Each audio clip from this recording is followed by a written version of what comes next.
Hello, students.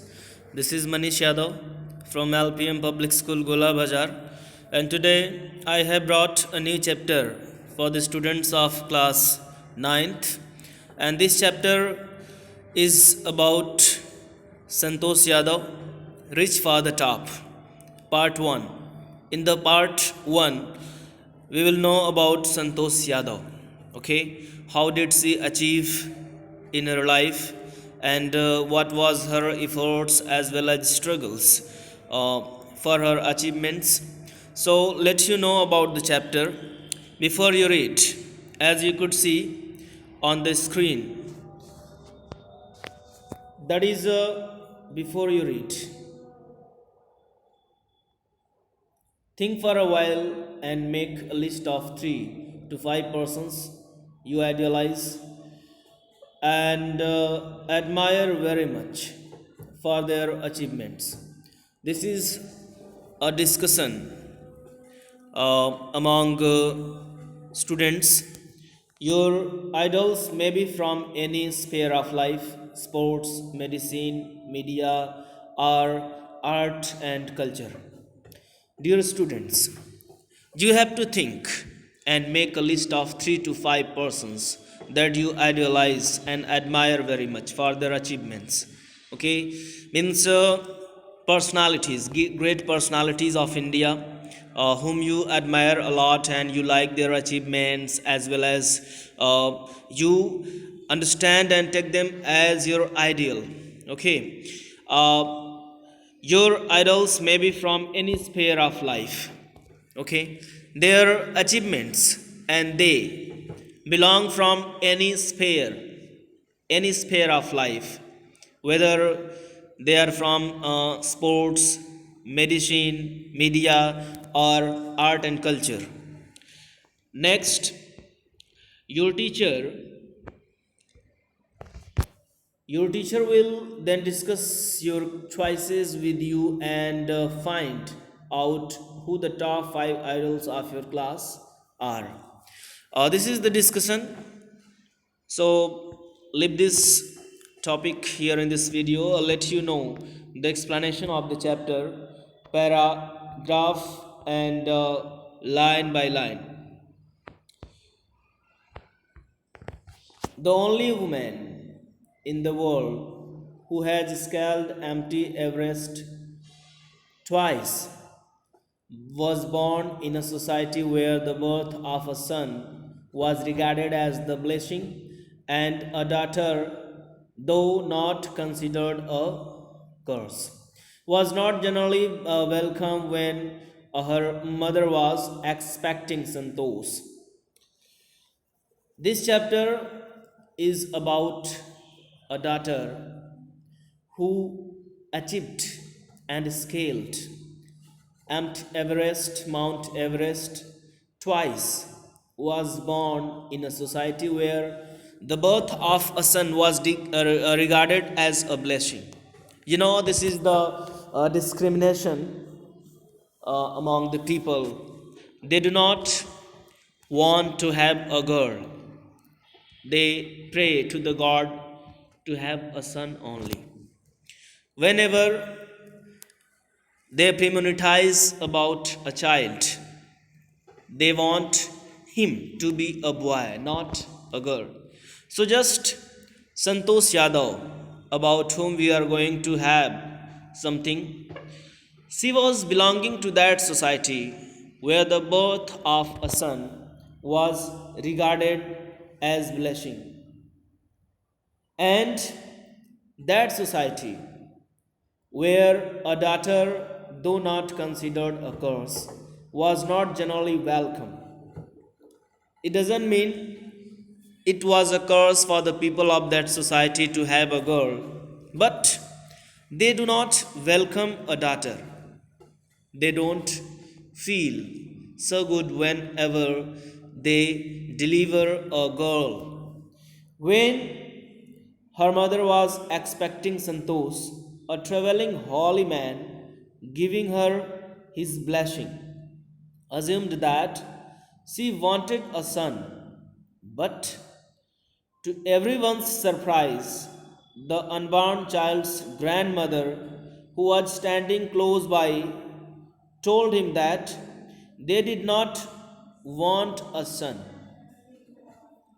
It was surprising for everybody in that society that the grandmother of the daughter or son told that they were expecting a girl instead of a son. She wanted a son. It was assumed by the holy man. A holy man was traveling along with Santosh's mother and her grandmother. There was a holy man in the train, and he assumed that they want a son, and he blessed by saying, God may give you a son. But grandmother, child's grandmother, unborn child's grandmother, means Santosh's grandmother. Unborn means Santosh was not at that moment, she was in her mother's stomach. So, just unborn child. Her grandmother, who was standing close by, told that they did not want a son. The holy man was also surprised because in that society it was believed as blessing whenever a god was delivered, sorry, a boy was delivered. So she was standing by Santosh's mother and told that they did not want a son. The holy man was also surprised. Nevertheless, he gave the requested blessing. He gave requested blessing, means he wanted to bless him to have a girl, and he blessed. And as destiny would have it, the blessing seemed to work. Santosh was born the sixth child in a family with five sons, a sister. How many other members were there in the family? Santosh was sixth child of her parent, and she was a girl. Most of the students would be confused with the name Santosh Yadav. This is the name of a boy. Okay, but Santosh Yadav in this chapter is a daughter, is a girl. And she was sixth child of her parent, five sons.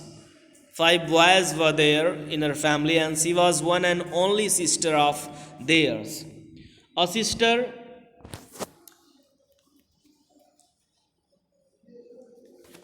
next paragraph.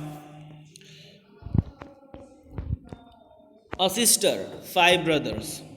As you could see on the screen, a sister, five brothers. She was born in the small village of Joniavas of Reverie district in Haryana.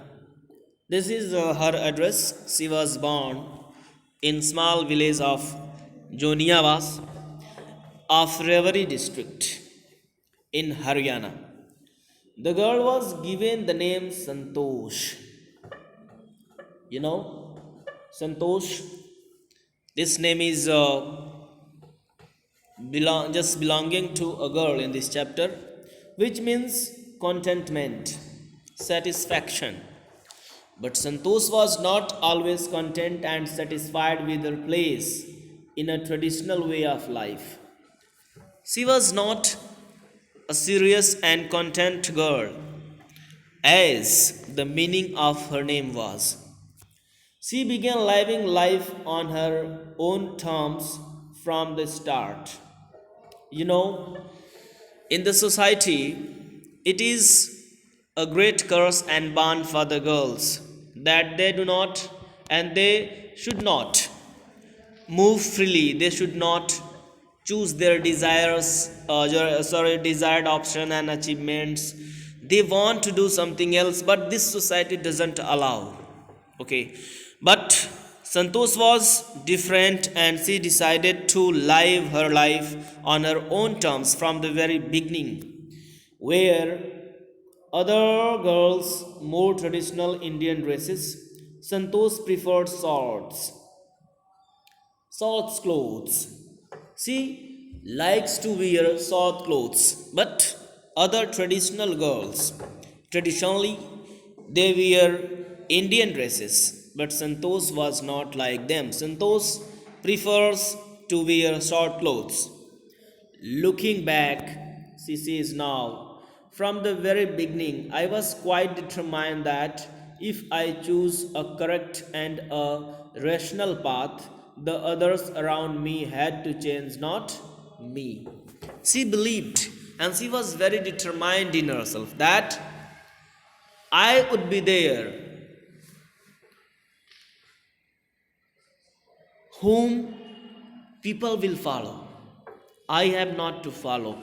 If I choose a correct, a rational path.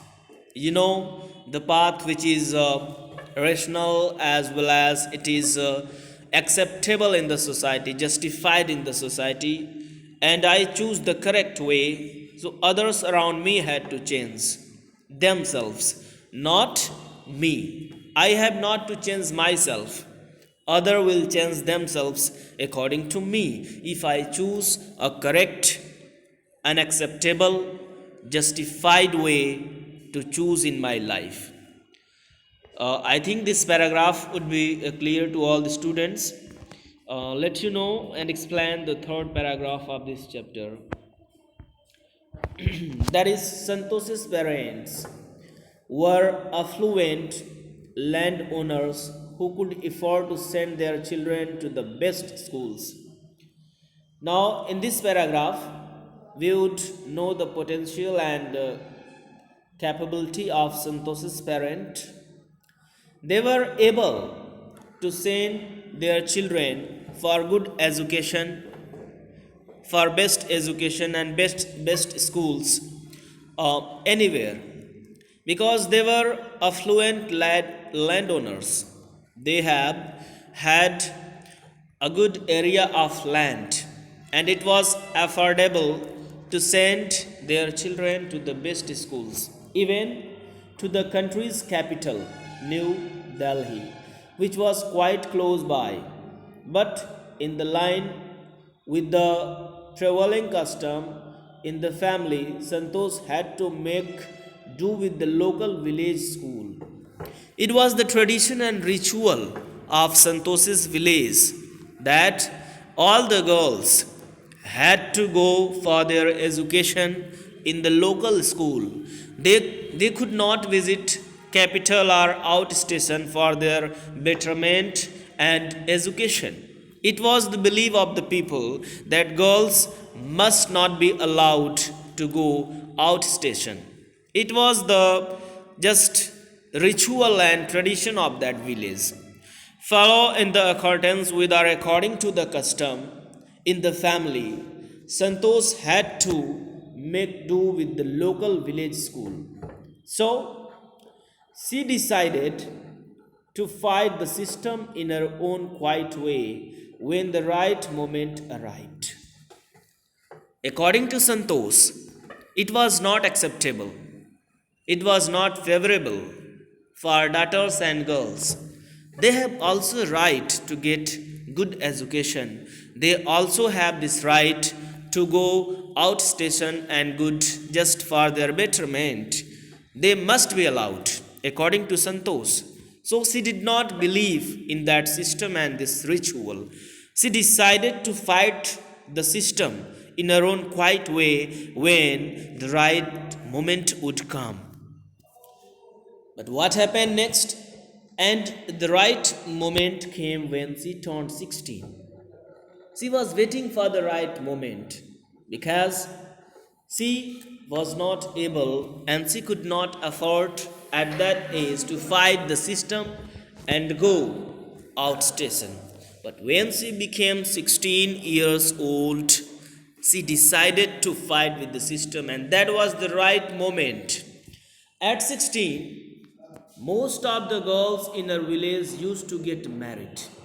But Santosh was under pressure from her parents to do the same. In the villages, dear students, this is the great problem in our rural areas. Girls are forcibly enforced to get married at their 16 or onwards. And over there in Santosh's village, it was also the custom, and she was just being forcibly pressurized. She was also under the pressure from her parent to do the same as other girls kept doing in those days. She was also just pressurized from her parent to get married at 16 years. But she was not just agree with this system of her village. In the next video, we will cover the next paragraphs. That's it.